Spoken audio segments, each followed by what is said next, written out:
So with that said, what I want to do is I want to talk about planning for 2015 and making sure that you've got clear goals and a clear plan of action for accomplishing those goals.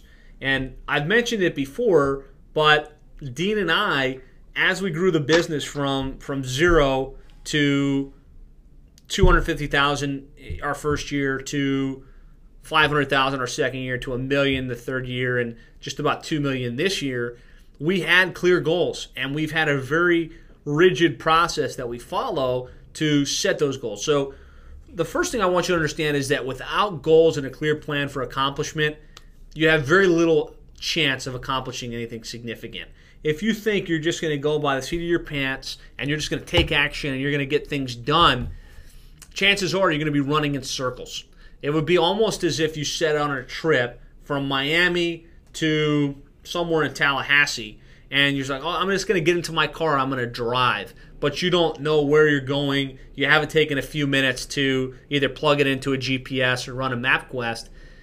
It's going to take a heck of a lot of time for you to get to where you want to go in Tallahassee because you haven't made a clear plan and you haven't even really decided what your destination is.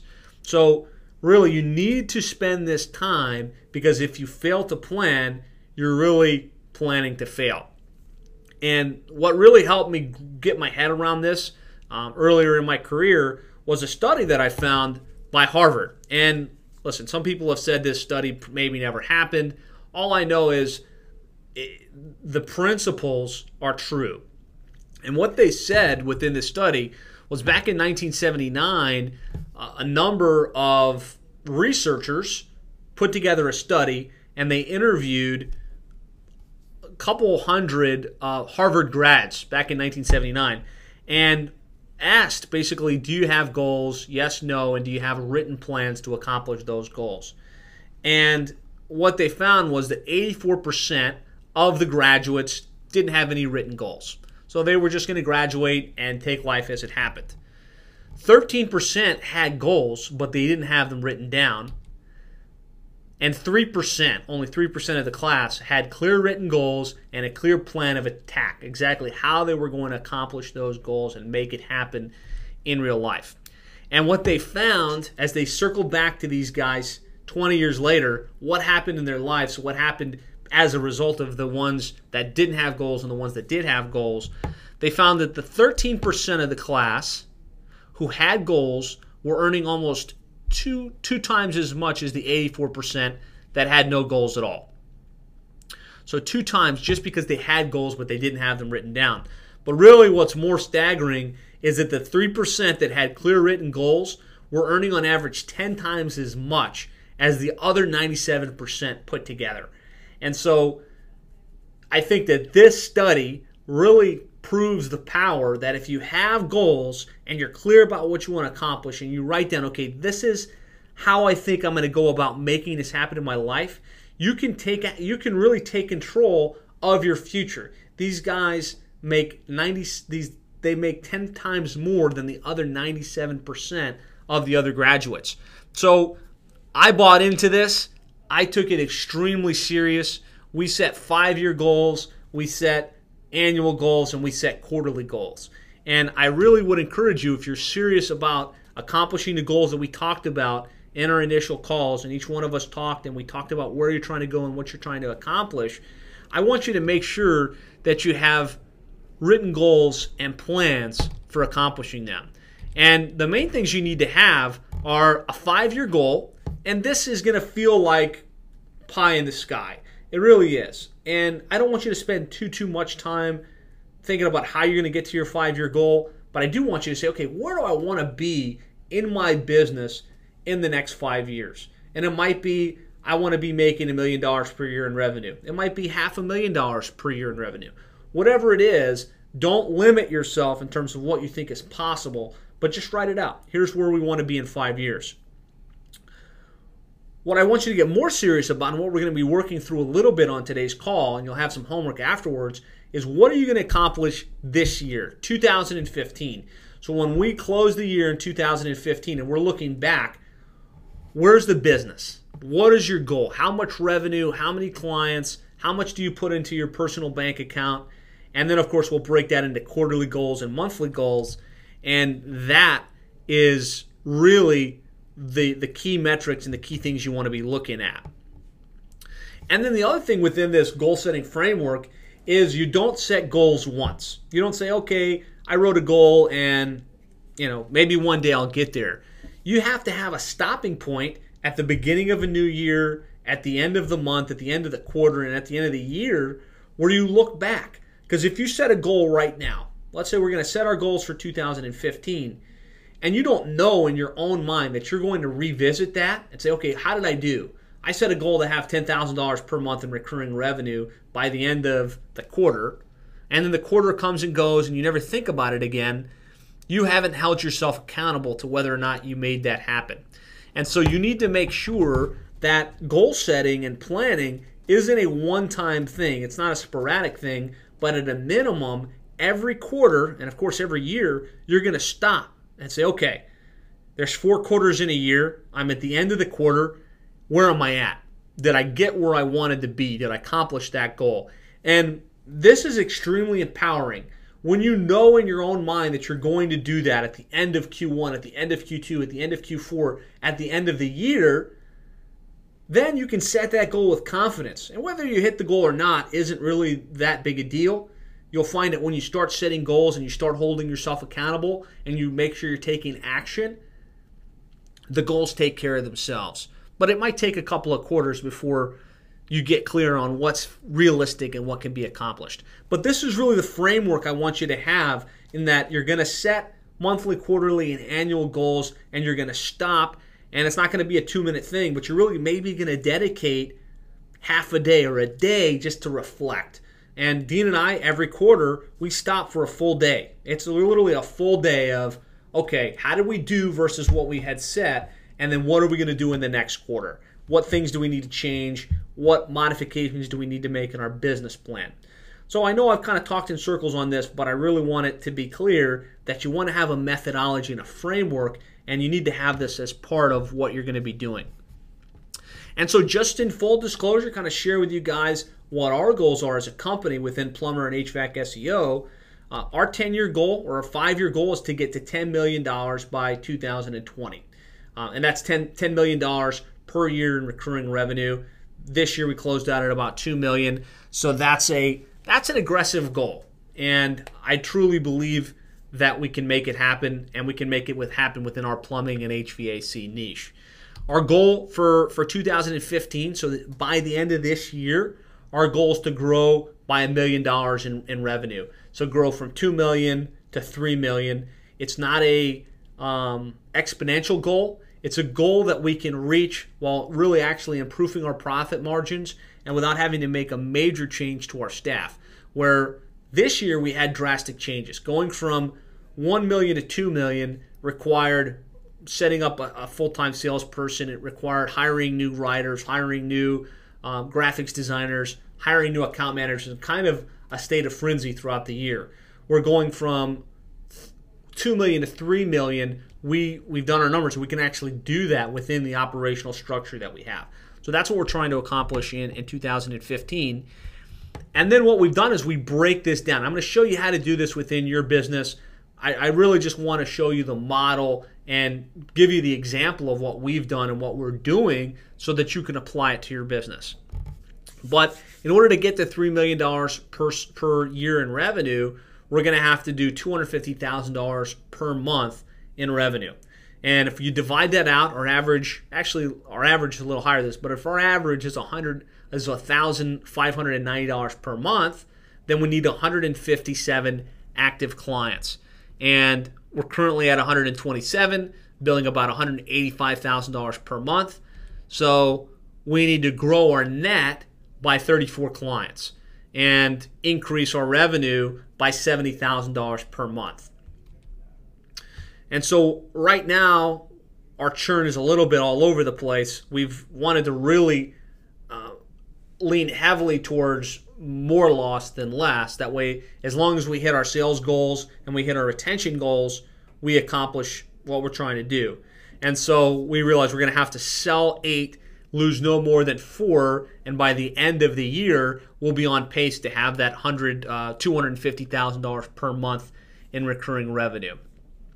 And so I just hope that that gives you some idea what we're doing, what we're striving for.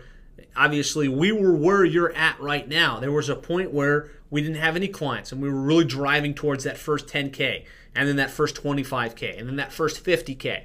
But you have to have an iterative process where you're setting these goals and then putting the plans behind what's going to happen. And I don't want to go too deep in our plan, but I didn't realize this was going to come out in individual bullets. This is the different marketing initiatives that we have in place. And in the next module of our training, we're going to be talking a lot about putting your proactive internet marketing strategy in place. And for us, a lot of what we're getting right now is within affiliate groups, and we're going to be talking about that within your niche. If you're going after dentists, are you within the dental association? Are you a member of that group? Do you have access to that list? Are you putting on educational content for that list?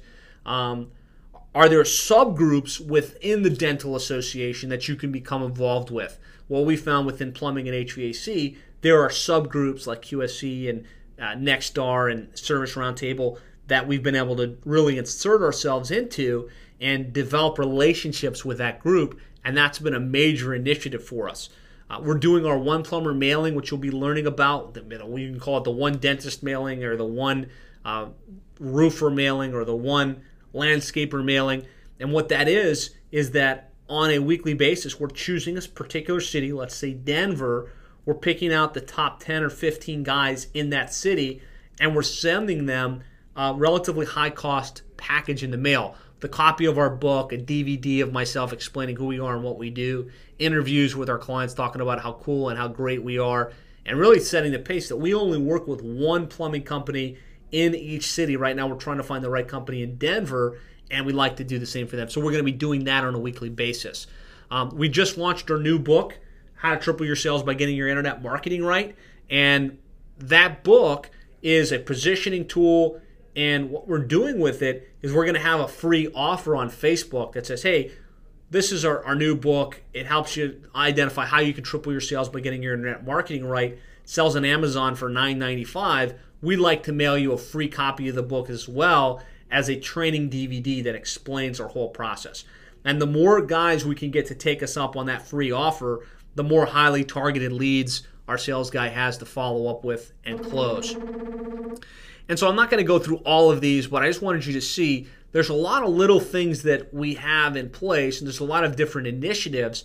And what you need to do is really think through what initiatives do you need to put in place in order to get the number of leads that you need to do enough presentations in order to hit your revenue goals.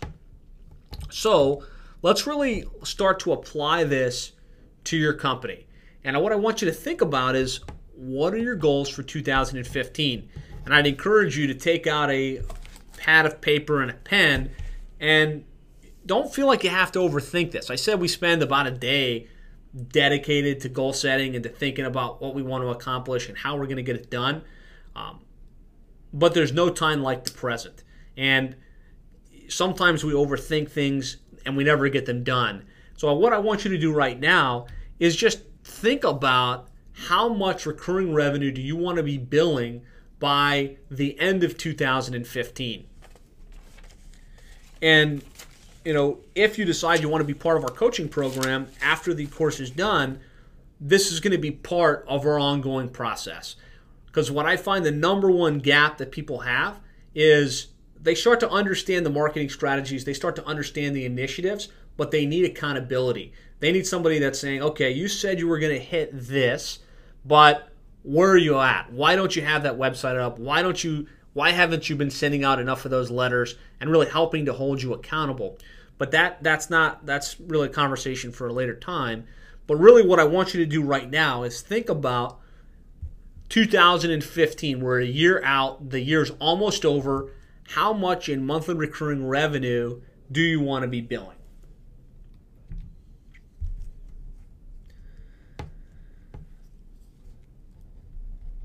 And then from there, how many clients are you going to need in order to hit that number?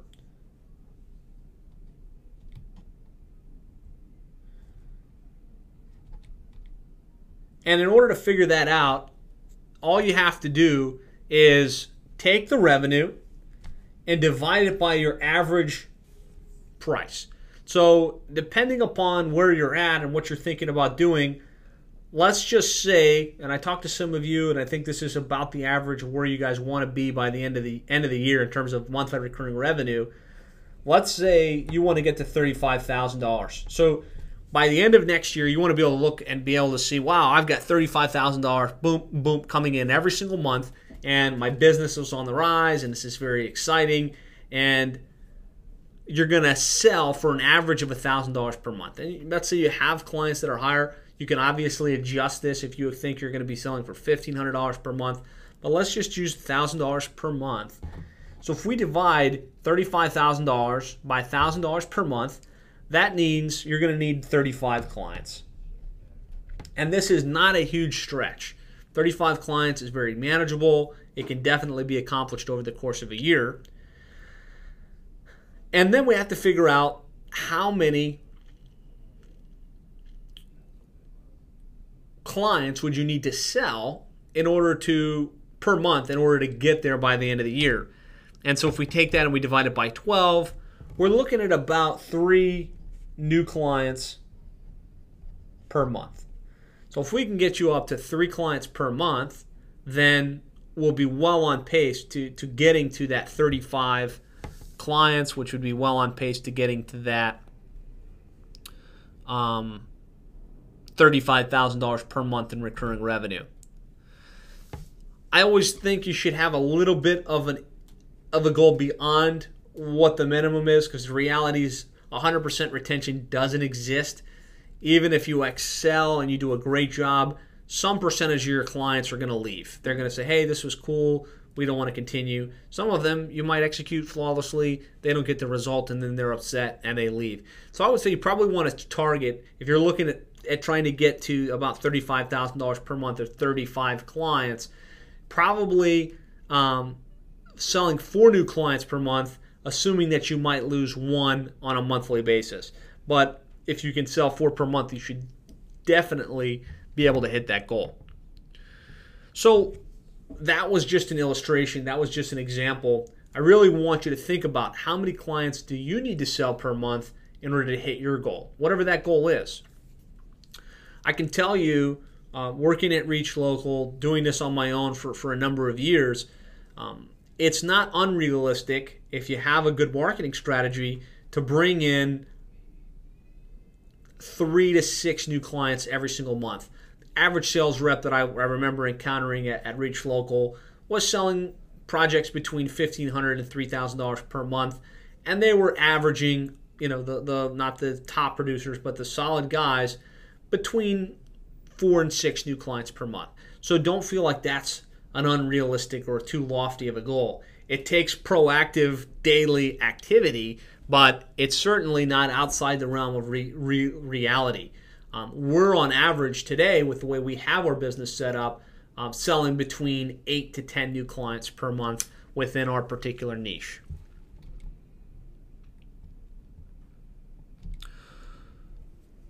So the key goals to pay attention to and to really save somewhere and have for reference are: how much will you be billing by the end of 2015? How many clients will you need to have in order to hit that goal? How many new clients will you need to sell on a monthly basis? And then a best practice that I found, that's something I really like to do, is to create a notebook inside Evernote. And I would imagine most of you know what Evernote is. You're familiar with it. It's a web-based tool that's just a note-taking platform. It's really more than that, but take your notepad on your computer and inject it with steroids, and then you have Evernote. And Evernote runs on the cloud. It's accessible from your computer, pretty much any computer you have access to. There's an app that syncs to your phone. There's an app that syncs to your iPad. And so anything you write in Evernote, you can feel like you have access to it for forever. It's actually completely free, and you can set up different notes, and the whole thing is searchable. And so what I recommend doing is having a notebook inside of Evernote called Goals. And in that notebook, keep your goals and keep track, because there's nothing funner than setting a goal, holding yourself accountable to it, accomplishing it, seeing time pass and then having all of that archived in a place that you can actually reference it. So when you look back 2 or 3 years from now and you say, man, I can't believe I was so gung-ho just to get to that first 10 grand. It almost felt unachievable. And when you look back now, you're like, wow, we're doing 10 grand in new sales on a monthly basis or whatever the case is. But the point is, if you were writing your goals on a scratch pad, yeah, they're written goals, but you're not going to have that scratch pad. No matter how well organized you are, that scratch pad's going to be lost. But if you put it in Evernote, next time you're looking over your goals, you're saying, how are we doing? Are we accomplishing our stuff? You can look and say, okay, this is what I said I was going to do. I said I was going to get to $2,000 per month in recurring revenue by the end of the month. Did I do it? Yes or no? And you'll be able to really hold yourself accountable. So that's why I encourage you to put it in Evernote. And then I know I shared this at the beginning of the course, but I encourage you to do this as well. Print out that 1-year goal. Not the quarterly goal so much, not the monthly goal, but the annual goal. What you're really striving for by the end of the year. Print it out and put it up on prominent display, someplace that you're going to see it every day. For me, I love to have my goals up in the bathroom. I believe that you're seeing it in your kind of your non-active state. So you roll out of bed in the morning, you have to go to the bathroom to brush your teeth and get ready in the morning. You've got your goals there and you're seeing it every day. You're not necessarily focusing on it, but you're seeing it. You're almost imprinting it on your subconscious mind, and it can't help but to make you move even subconsciously towards the accomplishment of those goals. And of course, it's going to take action, it's going to take work, but making sure that that's present in your day-to-day process. Something, again, that I used to do, I don't do it as much now, and I probably should get back to it, is I would record my goals. I would record my main 2 business goals, my main 2 personal goals, and my personal, what's the word I'm looking for? My core beliefs. And I had a voice recording on my phone. I recorded it, and I would play it while I was getting ready in the morning. And again, this is imprinting on your subconscious mind. Not going to go deep on that. If you'd like to learn more about that particular topic, one of the best books is called The Answer by John Assaraf. And he talks a lot about the power of the subconscious mind and tapping into that. I'm not going to get super metaphysical. I'm very careful with that kind of thing.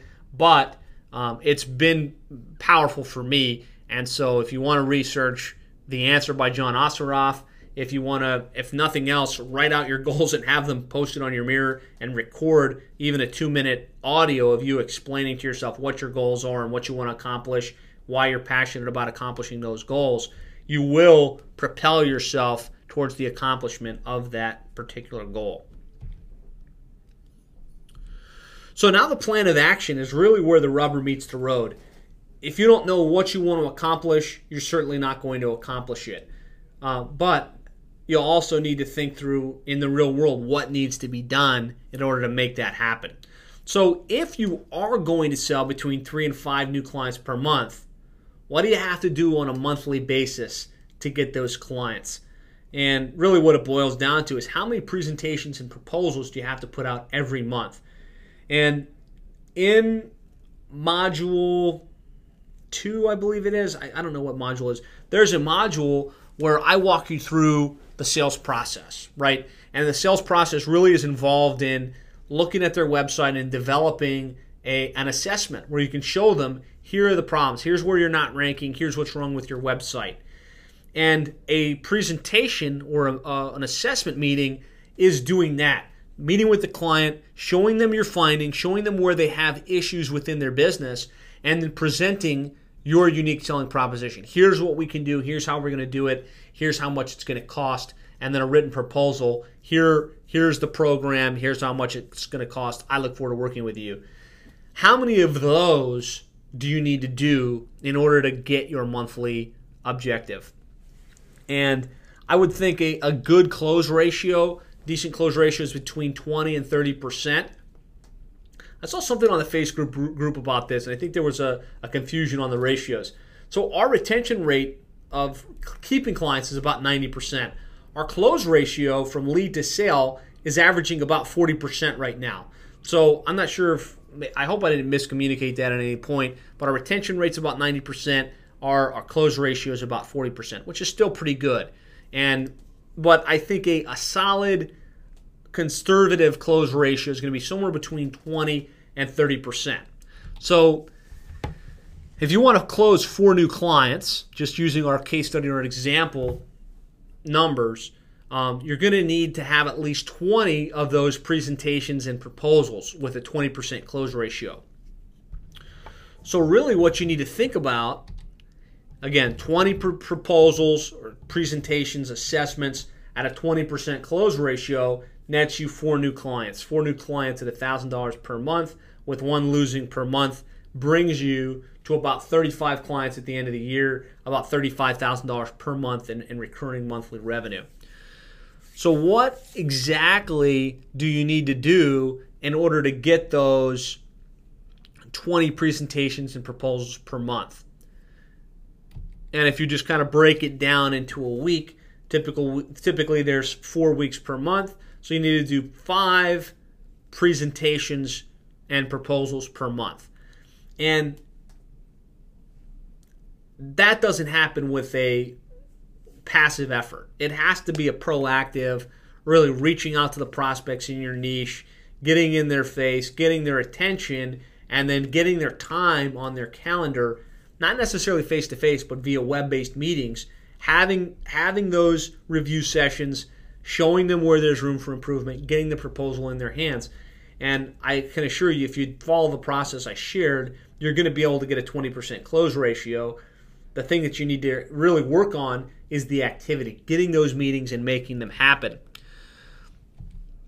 So you got to think about what marketing activities you're going to be doing each month to get 20 proposals or presentations in order to close those 4 new clients.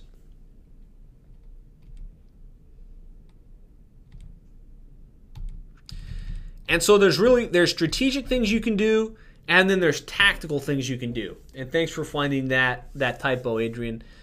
Yeah, it's supposed to be 5 per week, not per month. So 5 per week brings you to 20. So strategically, we got to make sure we take care of the things that need to be done, the things that position you as the expert in a space, that make the prospects almost come to you magnetically attracted. And so those are the things that we've talked about through modules 3 and modules 4, setting up your niche-specific website, setting up your niche-specific lead funnel, finding the opportunities to potentially speak at trade show associations, publishing your niche-specific book. And I want you to write out a list of the strategic activities that you'll really commit to, because writing a book maybe is not for everybody. We've done it. We found it to be very effective. I think I've given you a very clear plan on how to get that done. But I want you to write down specifically what things can you commit to getting done before the end of the year, so you have that strategic work done and you can really get to the activity stuff, the tactical stuff that has to be done in order to hit your goals. So tactical things are, how many direct mail pieces are you going to send out on a weekly basis? How many direct mail piece follow-up phone calls are you going to make? So if you sent out 10 on a weekly basis to 10 of the dentists within a specific market, hey, here's who we are, here's what we do, here's why we're special. And then you reach out and you say, hey, you know what, I sent you a copy of our guide and just wanted to try and schedule a couple of minutes of your time to show you where I think there's room for improvement. You're going to need to do a certain amount of that to get to your 20 proposals on a monthly basis. Tactical thing might be attending 2 networking functions per month.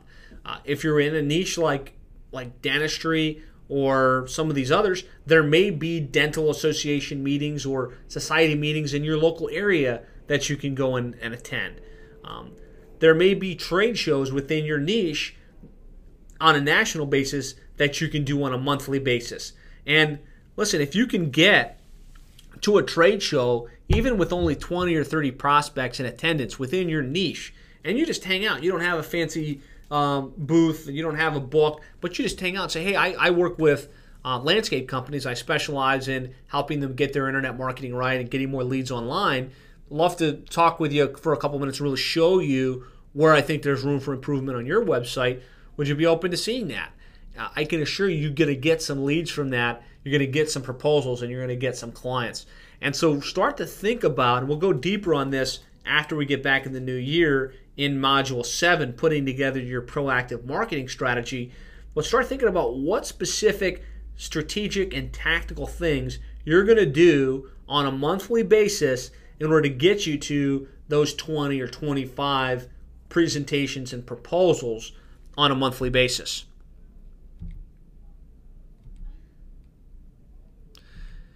And then make a point to set monthly and quarterly goals. So if you take that annual goal and you divide it out by 4, that's what you got to get done on a quarterly basis. If you divide that by 12, that's what you've got to have at the monthly basis. And then set a stopping point at the end of each month to say, okay, how did I do? Good, bad, or indifferent. And then I like to stop at the end of each quarter to look back and make time to celebrate the victory. Even if you just got close, you can say, you know what? I'm going to stop because I busted my hump for a full 90 days. I did all of these different things. I accomplished something. And I'm going to go spend a weekend at a hotel, or I'm going to go out to a nice dinner and just celebrate and bask in the victory that I've just accomplished. And so I want you to make that part of your mindset that this is what you're going to do. This is how you're going to behave, because this kind of behavior leads to achievement. And so, again, this was just kind of a bonus session. I thought I would share what our goal setting process was, what our planning process was, and I'd like to encourage you guys to spend the time to do this type of goal setting and planning to set yourself up for a very profitable and successful 2015. So any questions on that before we dive into some of the other things you guys wanted me to cover on today's call? And most of you should be unmuted other than Ed. Ed or Mike, if you have a specific question, put it in the question box. The rest of you, feel free to talk on the line. I'll just kind of hold for a second or two to answer any questions or feedback.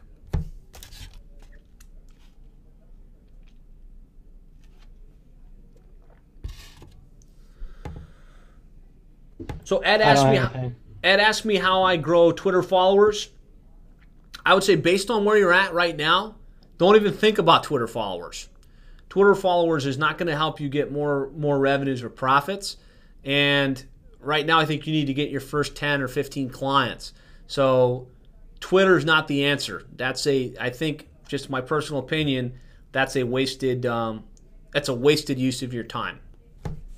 I think, Scott, you were going to say something. Actually, I was just saying that I wasn't saying anything. I didn't have anything to add. Oh, you don't have anything? All right. No. All right. You asked if there are any questions. I said no. So I would encourage you guys, if you feel up to task, to in the members area or in the Facebook private group, post your goals. Here's what, and the more you put it out to the universe, the more that you're public with it, the more you're really committing. Yes, I'm going to get to 10 grand, or I'm going to get to 20 grand, or I'm going to get to 30 grand.